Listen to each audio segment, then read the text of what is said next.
नमस्कार, मैं हूं सौम्या माथुर और आप देख रहे हैं सिटी बिग न्यूज़। आज हमारे साथ है पूर्व प्रधान नगर परिषद हनुमान एरन जी। सर, मैं आपका स्वागत करती हूं सिटी बिग न्यूज़ में। धन्यवाद जी, आपका बहुत। सर, मैं आपसे पूछना चाहूँगी, जैसे आप सावित्री जी के साथ, कुलदीप जी के साथ डोर टू डोर कर रहे हैं भव्य जी के लिए, तो कैसा रिस्पॉन्स लोगों का मिल रहा है आपको? बहुत बढ़िया रिस्पांस है। चुनाव जिस दिन नॉमिनेशन के बाद स्टार्ट हुआ है चुनाव, दिन बर दिन भव्य विष्णु का चुनाव उठता जा रहा है और एक तरफा इसको आप लहर कह सकते हैं कांग्रेस की और भव्य बिश्नोई की। इस हार में बहुत बढ़िया रिस्पांस है और बड़े अच्छे मार्जिन से जीतने का काम कर रही है कांग्रेस। पिछली बार जैसे आपने जब नगर परिषद का चुनाव लड़ा था आपकी वाइफ ने, तो आपके 41,000 वोट्स आए थे, तो क्या ये भव्य जी के सपोर्ट में जाएंगे? बिल्कुल, एक एक वोट 41,000 वोट प्राप्त हुए थे रेखा आयरन को मेयर के चुनाव में। वो एक एक वोट भाजपा के खिलाफ भव्य बिश्नोई के पक्ष में जाएंगे, कांग्रेस के पक्ष में जाएंगे। और वो एक एक वोट ओरिजिनल जेन्युइन वोट था। वो कोई फ्रॉड का, चिटिंग का वोट नहीं था। भाजपा ने तो मेयर के चुनाव में बड़े धांधलियाँ की थी, प्रशासनिक तंत्र मंत्र का दुरुपयोग किया था। और पता नहीं लोग कितने तरह तरह की बातें करते हैं। कोई कहता है 6 करोड़ के वोट खरीदे, कोई कहता है 8 करोड़ के, कोई कहता है 10 करोड़ रुपए तक के वोट इन्होंने 2 दिन में खरीदे हैं लास्ट के। हमारा जो वोटर था 41,000 वोट, एक एक वोट ने अपने बिल्कुल किसी भी लालच में ना आके कांग्रेस के पक्ष में और रेखा आयरन के पक्ष में वोट डाला था। वो एक एक वोट भव्य बिश्नोई को डालने का काम होगा आने वाले चुनाव में। सर, आप अलग अलग राजघरानों के समर्थक रह चुके हैं, सबसे ज़्यादा आपने इनेलो के अंडर काम किया, तो क्या डिफरेंस मानते हैं आप कांग्रेस के, जेजेपी के, इनेलो के और इसमें बीजेपी के? मैं 15 साल मैंने इनेलो में काम किया, 4 साल मैंने भाजपा में किया, पिछले 4-6 महीने से मैं कांग्रेस में हूँ। मैंने 15 साल काम किया इनेलो में। तो ये मैंने इनेलो छोड़ के भाजपा में जाना, भाजपा छोड़ के मैं कांग्रेस में आना, ये कोई मेरा कोई हैबिट नहीं है, मेरी कोई दिनचर्या नहीं है ये। लेकिन कई बार माहौल बन जाता है ऐसा, आदमी को ना चाहते हुए ऐसे कदम उठाने पड़ते हैं। मैं 4 साल से भारतीय जनता पार्टी में था। भारतीय जनता पार्टी ने मेयर की टिकट मेरी काट दी, कोई दिक्कत नहीं थी। टिकट कट जाती है, टिकट एक ही आदमी चुनाव लड़ता है, कोई 50-100 आदमी नहीं लड़ते चुनाव एक टिकट पे। लेकिन उसमें सबसे बड़ी जो फ्रॉड मेरे साथ भाजपा ने किया, टिकट कट गई, 4-5 दिन तक मेरे को संभाला भी नहीं इन्होंने। किसी सीनियर नेता ने ये नहीं कहा कि हनुमान जी आपकी टिकट कट गई, आप चिंता ना करो, हम आगे आपको एडजस्ट करेंगे। मुझे कोई भूख नहीं थी किसी टाइप की, मैं मेरे दम पे राजनीति करता हूँ। वो एक कहावत है, ठगाए ठाकर कुआवा। मैंने 1 रुपये का कभी लालच नहीं किया 20 साल के राजनीतिक इतिहास में। मैं 10-5 हज़ार रुपये महीने के घर से खर्च करके पॉलिटिक्स करता हूँ। मेरा खुद के साधन है, मेरा सर्कल है खुद का, मेरा परिवार है, मेरे दोस्तों का आशीर्वाद है मेरे साथ। तो मैंने जो पलटी मारी है 1 बार 2 बार, तो ये इसमें मेरा इकल्ले का हाथ नहीं है, पॉलिटिकल पार्टियों का भी हाथ है। तो एक्सपीरियंस की बात जहाँ तक करते हो आप, कांग्रेस पार्टी ने विकास किया है।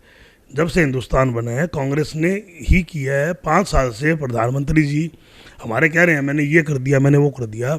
अगर प्रधानमंत्री ने काम किया होता तो हालात ये ना होते। वोट मांगने की जरूरत नहीं थी प्रधानमंत्री को। प्रधानमंत्री एक दिन में 7-7 रैलियाँ कर रहे हैं। प्रधानमंत्री जी को ये नहीं पता क्या होने वाला है। 282 सीट मिली थी पिछले चुनाव में भाजपा को। इस बार भाजपा को मुझे लगता है 130-40 ऊपर सिरा 150 सीट है। अभी से दूसरी पार्टियां तैयारियां करनी शुरू कर दी है कि मोदी जी नहीं आ रहे। मोदी जी ने काम किया होता, जुमलेबाजी ना की होती, तो आज भारतीय जनता पार्टी को वोट मांगने की जरूरत नहीं थी। प्रधानमंत्री अपनी मर्यादा खो चुके हैं। प्रधानमंत्री का स्टेटस, प्रोटोकॉल प्रधानमंत्री नहीं भूल गए हैं। प्रधानमंत्री बड़ी छोटी ओछी हरकतों में उतर चुके हैं चुनाव जीतने के लिए। तो भारतीय जनता पार्टी तो जुमला पार्टी है। हमारे चीफ मिनिस्टर है हरियाणा के खट्टर साहब। मैं 4 साल भाजपा में रहा, खट्टर साहब अब जा रहे हैं एक घर में। मेरे को 4 साल में खट्टर साहब और मैं आमने सामने शक्ल नहीं देखी मेरी खट्टर साहब ने आज तक। उसको वर्कर का नहीं पता, उसको काम का नहीं पता। थोपा हुआ मुख्यमंत्री है। हरियाणा का भट्ठा बिठा दिया 4.5 साल में खट्टर साहब ने। हरियाणा को 20 साल पीछे करने का काम किया है। 10 साल में चौधरी भूपेंद्र सिंह हुड्डा ने काम किए थे, चौधरी भजनलाल जी ने काम किए थे। हमारे हिसार शहर की अगर बात करते हो आप, तो जिंदल हाउस में OP जिंदल जी ने काम किए थे, माता सावित्री जिंदल जी ने काम किए थे। तो मैं तो घूम फिर के वही बात कहना चाहूँगा आपको, कांग्रेस पार्टी का कोई मुकाबला नहीं है। कांग्रेस देश के हित में है। कांग्रेस ही देश की सुरक्षा कर सकती है और देश का विकास करा सकती है कांग्रेस। सर, आप प्रधानमंत्री की बात कर रहे हैं, तो क्या राहुल जी प्रधानमंत्री के लिए जाएंगे आगे या फिर प्रियंका गांधी जी? ऐसा है जी, अभी हमारे अध्यक्ष राहुल गांधी जी हैं। पॉलिटिक्स में कुछ भी संभव है। मैं नगर परिषद का चेयरमैन रहा हूँ। मैंने विधानसभा का चुनाव लड़ा इनेलो की टिकट पे, और मेयर का चुनाव रेखा को लड़ा दिया हमने। तो ये माहौल चेंज होते रहते हैं, कोई कंडीशन नहीं है। राहुल जी अध्यक्ष हैं, हो सकता है राहुल जी ही, मेरे को लगता है राहुल जी ही प्रधानमंत्री के दावेदार हमारे। और कल को कोई पोजीशन ऐसी आ जाती है कि प्रियंका जी को अभी महामंत्री बनाया है इन्होंने, जैसे, और ऑन रिकॉर्ड प्रियंका जी की एंट्री अभी हुई है, हो सकता है प्रियंका जी को भी कर दे, कोई असंभव कुछ भी नहीं है पॉलिटिक्स में, सब संभव है। आप बनिए तबके के जाने माने सदस्य हैं, तो आपको क्या लगता है कि बनिए तबके के जो वोट्स हैं वो भव्य जी को जाएंगे? 100% मैं नहीं कह सकता। अग्रवाल समाज का वोट, इतना बड़ा एहसान चौधरी भजनलाल परिवार ने, चौधरी कुलदीप बिश्नोई के परिवार ने, या भव्य के माँ बाप ने, रेणुका जी ने, या जिंदल हाउस ने, सावित्री माता जी ने जो एहसान, जो हमारे को मान सम्मान दिया है, भारतीय जनता पार्टी ने छटक दिया था हमारे को एक सेकंड में। इन दोनों परिवारों ने, कांग्रेस पार्टी के एक एक नेता ने जो मान सम्मान हमारे को दिया है, तो मेरे समाज की ड्यूटी, नैतिक कर्तव्य बनता है। अब हिसार में एक चर्चा चला रखी है, कांग्रेस 36 बिरादरी की पार्टी है, 36 बिरादरी के सहयोग से काम करती है पार्टी। इस भाजपा ने जातिगत नारा लगा के, सैनिकों का दुरुपयोग करके सत्ता हासिल करने का काम किया, और उसी कदम पे दोबारा भाजपा चल रही है। मैं अग्रवाल समाज की तरफ से, मैं अग्रवाल समाज से हाथ जोड़ के रिक्वेस्ट भी करता हूँ, जो समाज को कांग्रेस ने, इन दोनों परिवार ने जो मान सम्मान दिया है, उसका एहसान उतारने का हमारे पास एक अच्छा मौका है। एक एक वोट भव्य को हाथ के निशान पे पड़नी चाहिए, और वैसे हर समाज की वोट कांग्रेस को मिल रही है। 36 बिरादरी की पार्टी है कांग्रेस। दूसरी तरफ जो आप और जेजेपी पार्टी के साझे उम्मीदवार दुष्यंत चौटाला जी हैं, आपके भतीजे हैं, तो क्या आप उनको समर्थन देंगे? नहीं, भतीजा, भव्य भी मेरा भतीजा है, दुष्यंत भी भतीजा है। दुष्यंत के पिताजी के साथ, चौटाला साहब के साथ, अजय चौटाला के साथ मैंने 15 साल मेरी ज़िंदगी के बड़े सुनहरे पल व्यतीत किए हैं। इनेलो को मैंने यहाँ खड़ा करने का काम किया हिसार में, और लेकिन इनेलो को ख़त्म करने वाले भी ये दुष्यंत चौटाला और ये दिग्विजय चौटाला है। ये बच्चे हैं सांसद, हमने पता है हमने कैसे बनाया था सांसद 5 साल पहले। चौटाला साहब अंदर चले गए थे, अजय चौटाला अंदर चले गए थे। इन दोनों को अंदर जाने के बाद एक एक आदमी के हमने हाथ पैर जोड़े हैं कि हमारी मान सम्मान की लड़ाई है। चौटाला साहब की रिहाई, चौटाला साहब की जमानत दुष्यंत की जीत पर टिकी हुई है। आप दुष्यंत को जिताओ, चौटाला साहब की जमानत हो जाएगी। ये हाथ जोड़ के पूरी लोकसभा में हमने वोट मांगे थे। उस दुष्यंत चौटाला ने एमपी बनने के बाद सीधा सीएम और प्रधानमंत्री का सपना देखना शुरू कर दिया।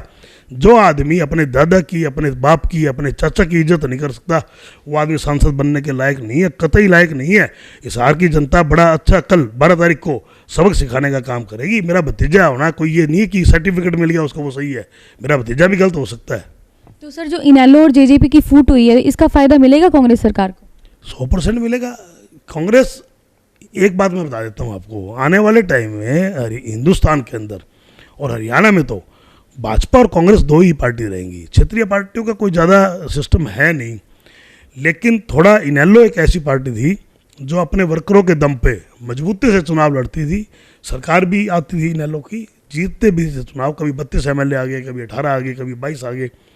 लेकिन इन बच्चों ने जो बच्चा पार्टी नाम भी रख दिया हरियाणा वालों ने, अब वो चप्पल पार्टी भी कहने लगे उसने, इन्होंने एक शॉर्टकट अपना के डायरेक्ट सीएम का सपना देख के इस पार्टी के 2 फाड़ कर दिए, टुकड़े कर दिए। इसका फायदा 100% कांग्रेस को होगा, इसकी टूट का फायदा। बच्चा पार्टी आपने कहा है, बच्चा पार्टी ने प्रधानमंत्री नरेंद्र मोदी, राहुल गांधी, प्रियंका गांधी के मतलब तीनों के पसीने निकलवा रखे, कहते हैं कि हरियाणा में, जो कि तीनों को आना पड़ा यहाँ पे प्रचार के लिए। नरेंद्र मोदी जी के पसीने तो कांग्रेस ने निकलवा रखे हैं। कल मोदी जी की रैली थी हरियाणा में, 12,000 कुर्सी लगा रखी थी, जिसमें कि 7,000 कुर्सियां भरी थी, 5,000 कुर्सियां खाली थी। 7,000 में 3,500 कर्मचारी थे सरकारी, जो सिविल ड्रेस में थे। और चौधरी भूपेंद्र सिंह हुड्डा की गुहाना में रैली थी 18 एकड़ में तिल रखने की जगह नहीं थी। ये बात आप तो बहुत रमेश बाबू, आप तो बहुत होशियार आदमी हो, आप तो बिल्कुल खुफिया तंत्र वाले पत्रकार हो, आप अपने खुफिया तंत्र से पता करो कल भूपेंद्र हुड्डा जी की गुहाना रैली में क्या संदेश गया है। आने वाली 12 तारीख को 10 की 10 सीट कांग्रेस जीतने का काम कर रही है। आने वाले विधानसभा चुनाव में 90 में से 85-80 सीट कांग्रेस जीतेगी। कल मोदी की फतेहाबाद अमित शाह की रैली थी, उसमें 3,000 आदमी इकट्ठे नहीं हुए। फतेहाबाद में अमित शाह की रैली में अमित शाह ने कैंडिडेट का नाम ही नहीं लिया, ना सुनीता दुग्गल का लिया, ना विजेंद्र सिंह का लिया।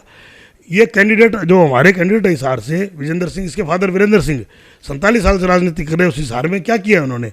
तो मोदी जी की रैली सुपर डुपर फ्लॉप हो रही हैं, अमित शाह की रैलियाँ फ्लॉप हो रही है, ये पसीने कांग्रेस की वजह से आ रहे हैं, जसपा से नहीं आ रहे। जसपा 10 की 10 सीटों पे चुनाव लड़ रही है, 10 की 10 सीटों पे जसपा की जमानत जब्त होगी।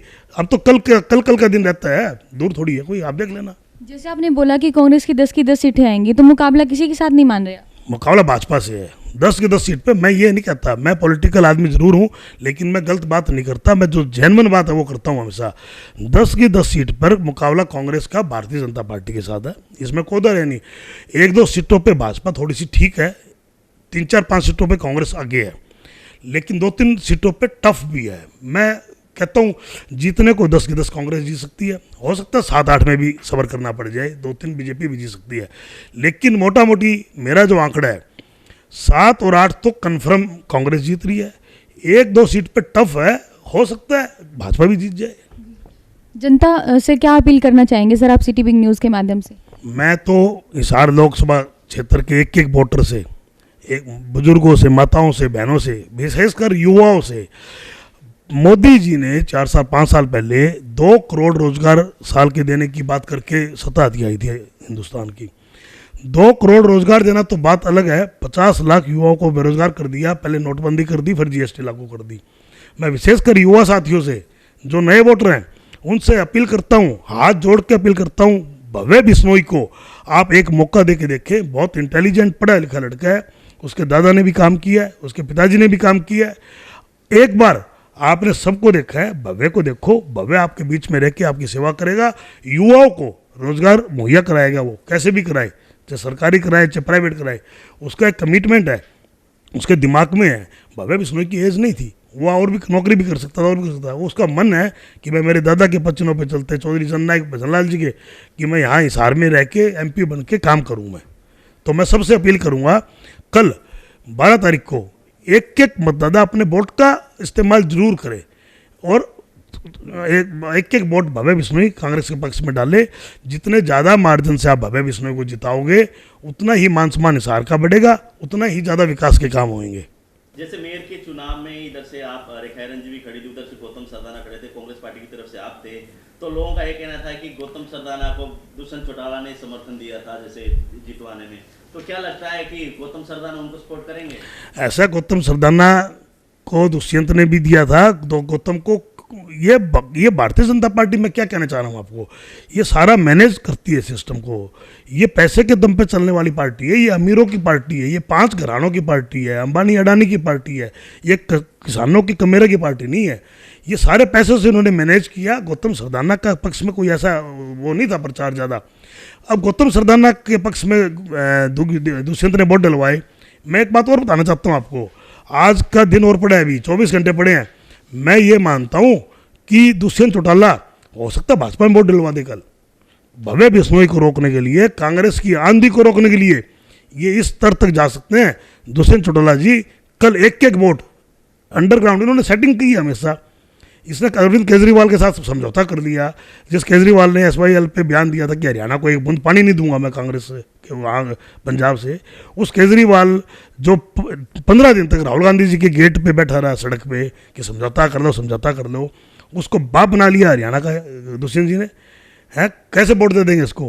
कोई वोट नहीं देगा। और दुष्यंत जी, मेरे को लगता है, पर्सनल मेरी सोच है ये, कि दुष्यंत चौटाला कल वोट भाजपा में डलवा सकता है, जैसे मेयर में डलवाए। क्या तसल्ली है इसकी? कल भाजपा में डलवा दे vote. Thank you so much sir city big news के साथ बात करने के लिए। आपका बहुत बहुत धन्यवाद।